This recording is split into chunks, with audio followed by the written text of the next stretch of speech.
اگر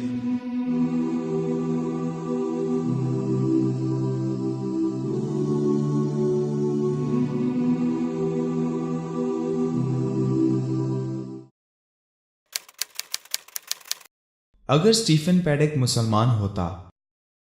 امریکی ریاست لاس ویگاس میں ایک محفل موسیقی کو الٹ کر رکھ دینے والا معمر حملہ آور اسٹیفن پیڈک سابقہ اکاؤنٹنٹ تھا۔ 64 سالہ اسٹیفن پیڈک نے میوزیکل کنسرٹ میں فائرنگ کر کے 58 افراد کو ہلاک کیا، جبکہ 500 سے زائد کو زخمی کرنے کے بعد خودکشی کر لی تھی۔ امریکہ اور یورپ میں اس حملے سے سکتہ طاری ہوا تھا اور اسے اس نوعیت کا سب سے خطرناک اور مہلک حملہ قرار دیا گیا تھا، لیکن مغربیت کا دوہرا معیار یہاں بھی آیا تھا کہ اتنی بڑی خونریزی کرنے والے اسٹیفن پیڈک کی کارروائی کو دہشت گردی قرار نہ دیا گیا اور نہ ہی اسٹیفن کو دہشت گرد کہا گیا۔ حسب معمول وہی نفسیاتی دباؤ اور ذہنی مسائل کا خدشہ ظاہر کر کے اسے دہشت گردی سے الگ تھلگ رکھا گیا۔ ایک امریکی صحافی فریڈ مین نے امریکہ اور یورپ کے اس دوہرے معیار پر شدید تنقید کرتے ہوئے دلچسپ سوال اٹھایا ہے۔ اگر اسٹیفن پیڈک مسلمان ہوتا کے عنوان سے اس کالم میں فریڈ مین نے نیو یارک ٹائمز اخبار میں شائع ہونے والے اپنے مضمون میں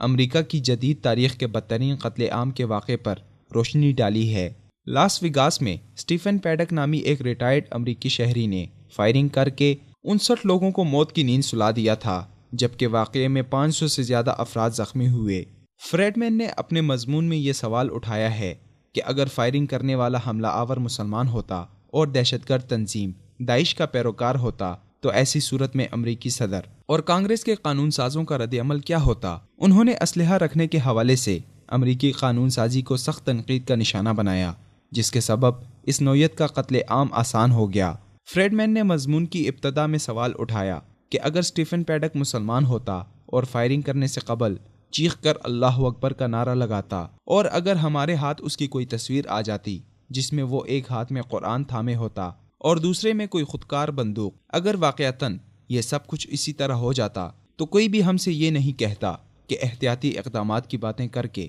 حادثے کا شکار ہونے والے افراد کی اہانت نہ کی جائے۔ فریڈ مین کے مطابق ایسی صورت میں کانگریس میں ہنگامی اجلاس بلائے جاتے اور 11 ستمبر کے حملوں کے بعد اندرون ملک دہشت گردی کے اس بدترین واقعے کو زیر بحث لایا جاتا۔ اس کے بعد ڈونلڈ ٹرمپ کی جانب سے ہر گھنٹے بعد ٹویٹ سامنے آتی جس میں وہ کہتے، میں نے آپ لوگوں کو اس بارے میں آگاہ کر دیا تھا، جیسا کہ وہ یورپ میں ہونے والے ہر حملے کے چند منٹوں بعد کیا کرتے ہیں، تاکہ ان کو سیاسی رنگ دیا جا سکے۔ اس کے بعد ہنگامی طور پر ایک تحقیقاتی کمیشن کے لیے مطالبات سامنے آتے جو یہ معلوم کرے کہ ہمیں کون سے نئے قوانین وضع کرنے کی ضرورت ہے تاکہ آئندہ ایسے واقعات رونما نہ ہوں۔ آخر میں ہم حملہ آور کے اصل وطن کے خلاف تمام آپشن سامنے رکھ دیتے۔ فریڈ مین نے لکھا ہے کہ اب جب کہ قاتل ذہنی طور پر پریشان ایک امریکی شہری ہے جو عسکری انداز کے ہتھیار سے لیس تھا، یہ ہتھیار اس نے قانونی طور پر خرید کر، یا یوں کہیں کہ ہتھیار رکھنے سے متعلق ہمارے پاگل پن پر مبنی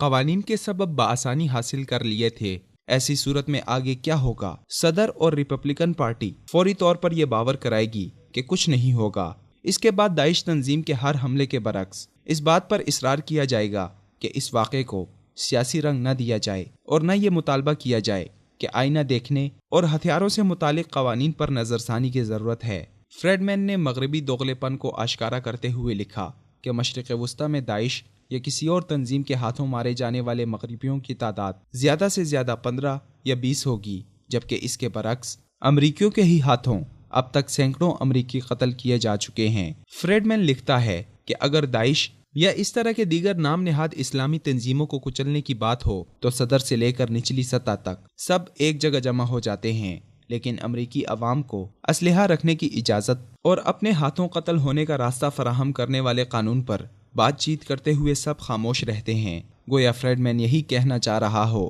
کہ دوسروں کا گھر سنوارنے کی باتیں کرنے والا مغرب، جو بیرون ملک مسلح طاقتوں کو ختم کرنے کی بات کرتا ہے مگر اپنے ہی ملک میں ہونے والی ہلاکتوں اور دہشت گردی کو نظر انداز کر رہا ہے، جبکہ اگر کوئی مسلمان ایسا حملہ کرتا تو پورا مغرب سوگ میں ڈوب جاتا اور پوری دنیا میں اسلام اور مسلمانوں کو نشانہ بنایا جاتا، مگر یہاں حملہ آور غیر مسلم نکلے تو اسے ذہنی مریض قرار دے کر چھوٹ دی جاتی ہے۔